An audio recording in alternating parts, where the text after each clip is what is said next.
Good morning, everybody. It is Daily Crypto News. My name is Matthew Deemer, and it's July 27th, 2023. It's a Thursday. We're starting a little bit later than usual today. Let's get straight into it. As everybody in the United States has heard about, there was a Congressional UFO UAP hearing yesterday, and this 2-hour hearing by the House Oversight Committee on National Security heard testimony regarding the truth, in air quotes, of unidentified flying objects visiting Earth. So people on the panel pointed out that the ability of the UAPs or UFOs to withstand high winds and their erratic flight paths are evidence that they are not American-made or man-made. And they stated that the flight capabilities of these unknown objects, nicknamed Tic Tacs, were far beyond current material science that we know of, and they cannot be human-made. David Grush, the grifter, the former Pentagon Task Force member, mentioned a government cover-up related to UFOs, and he claimed that the U.S. government first recorded a visit by non-humans occurring in 1930s. And I will say this, I am a sci-fi nerd, and I want to believe, and I do think that there are intelligent species out there in the galaxy, but here's the thing, I'm absolutely effing sick of all of this speculation, these TV shows, these grifters, all saying that we have UFOs. If we absolutely have UFOs, and we've had it for almost 100 years now, since the 1930s, then show us the damn goods, or shut the hell up and actually do something in the government that does something good for the people. I'm sick of it. This is a major distraction. I can't believe that Congress wasted their time on this. Simple. Show us the UFO. Show us the aliens. Have them talk to us if we are in contact by non-humans. This is absolutely ridiculous. I am sick of it. I'm not paying attention to it anymore. Again, I want to believe. I do believe, but I'm not putting my time into this unless you just show us the damn goods already. What do you think? Bookings at todayinweb3.com. Now let's get into some real news with some actual proof that things are actually happening by actual people. North Korean hacker group Lazarus has been attributed to yet another multi-million-dollar hack, this time affecting AlphaPo, a large payment processor associated with gambling sites and e-commerce platforms. There are 2 recorded hacks. The initial hack registered a $6 million USDT, 108,000 USDC, and 2,500 ETH stolen. The second attack took $37 million in Bitcoin and Tron. So in total, they made off with $60 million. Well, Lazarus Group has been busy this year because they have reportedly, allegedly, pocketed more than $100 million in an attack on Atomic Wallet in early June. They also been linked to a $100 million Harmony Bridge hack in June of 2022 and the $190 million Nomad Bridge hack. Now this is interesting SBF news. The US DOJ, or Department of Justice, has decided to drop one of the charges against Sam Bankman-Fried relating to political donations, citing treaty obligations with the Bahamas. So the DOJ charged Sam Bankman-Fried with 12 criminal counts, which included an allegation of violating campaign finance laws.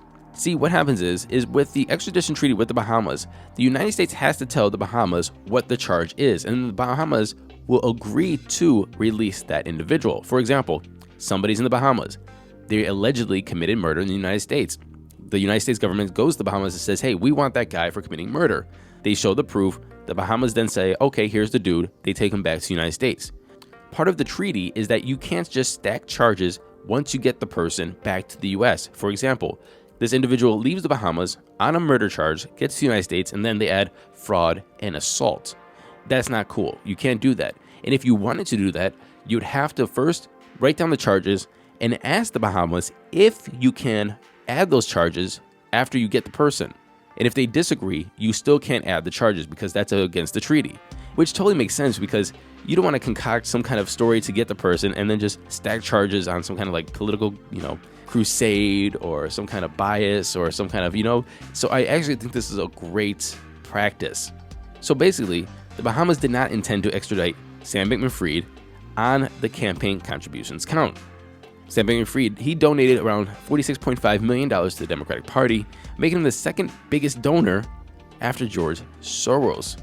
So even though I kind of agree with this, I still think this sounds and smells funny.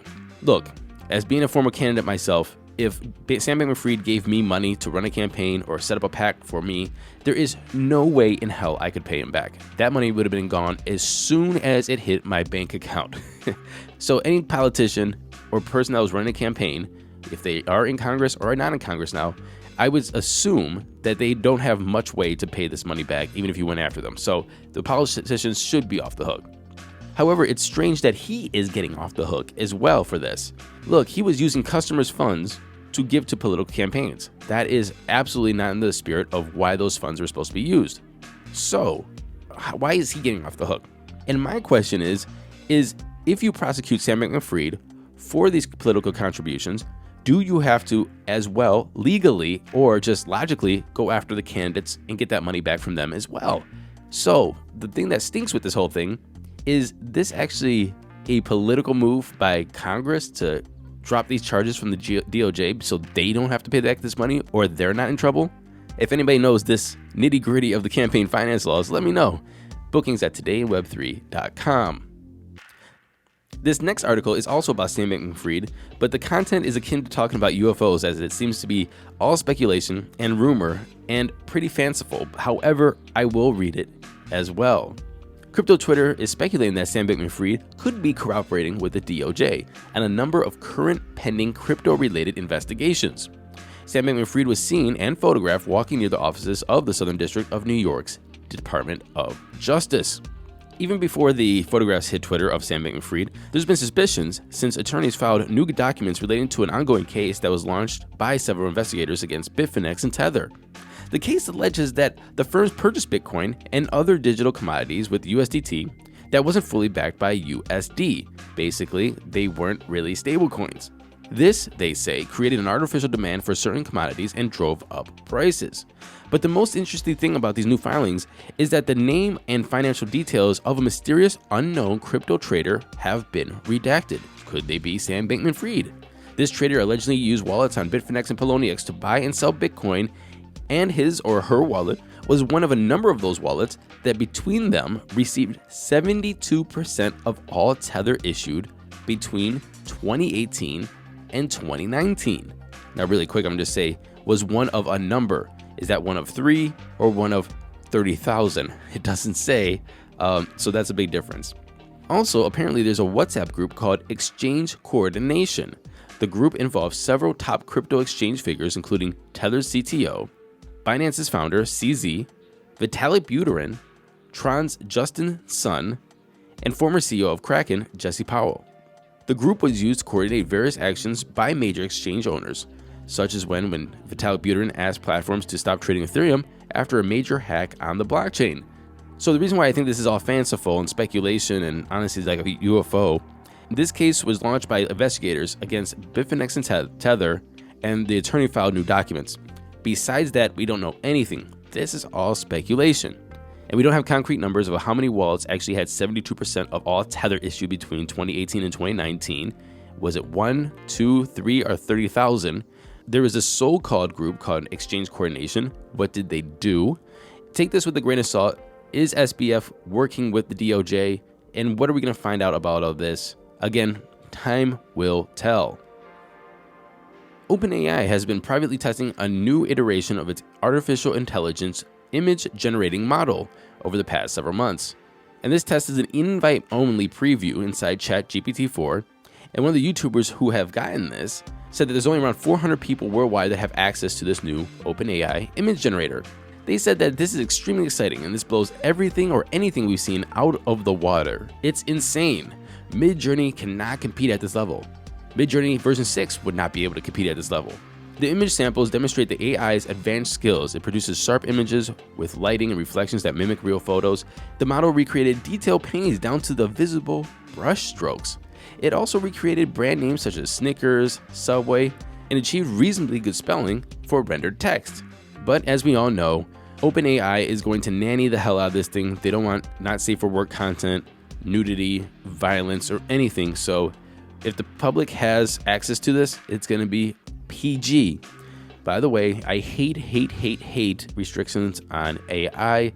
It seems like every time I use OpenAI or something, it's just saying you can't do this. It won't give you reasonable thoughts. It won't give you challenging thoughts. And honestly, they're making this thing unusable because I'm trying to create, I'm trying to think, I'm trying to bounce ideas off this thing, and it's like talking to a 5-year-old. And so, anyway, this whole restricted mode thing really pisses me off. What do you think? Bookings at todayweb3.com. RFK Jr. has come out as a proponent of Bitcoin, and he says that he's proven that commitment by buying 14 Bitcoins. And who's those 14 Bitcoins for? 2 Bitcoins for each of his 7 children. He said, now that I'm a Bitcoin owner, and I'm sure that they'll find a different way to come at me, but no one can say I didn't put my money where my mouth is. And why is RFK Jr. a proponent of Bitcoin? Well, Dr. Joseph Mercola, he is a so-called anti-vax misinformation person, apparently, in air quotes, but he tweeted this the other day. Chase Bank has shut down our business bank accounts along with the accounts of my CEO and CFO, as well as their family members, including spouse and child. They refuse to provide any reason for doing so. The oldest account has been active for 18 years. And Kennedy replies saying, here we have a powerful banking interest that has received all kinds of federal government support, and it's utterly dependent on the relationship between the Fed and the federal government, and it's shutting down one of its customers for political speech. I think that incident alone should be the one that all of us should be terrified about. And it makes the move toward Bitcoin all the more important, from RFK Jr. And finally, all my old school people who've been in the space for a couple years know QuantStamp, and they raised around $28.35 million back in 2019 for their ICO. Well, they settled with the SEC for $3.4 million under the charges for conducting an unregistered initial coin offering. Now, let's get into those crypto prices. Here comes the money. Here we go. Money talk. And the time is 11:15 a.m. Eastern Standard Time. Fear greeds at 52. Bitcoin sitting at $29,251, down about 0.1% in 24. Ethereum's at $1,864, up 0.2%. Tether's number 3. XRP's at 71.2 cents, up 1.3%. And BNB is at 240, up 1%. Running off the top 10, we have USDC, Dogecoin, Cardano, Solana, and Tron. The total market cap, we're sitting at 1.18 trillion, up about 0.5%. We have a BTC dominance of 48.2 and an ETH dominance of 19.1, and that was our show today. Tune in tomorrow because we are adding an extra segment to our episode. I hope it works out. I hope you like it, and you'll see what that is tomorrow. But until then, happy hodling, everyone.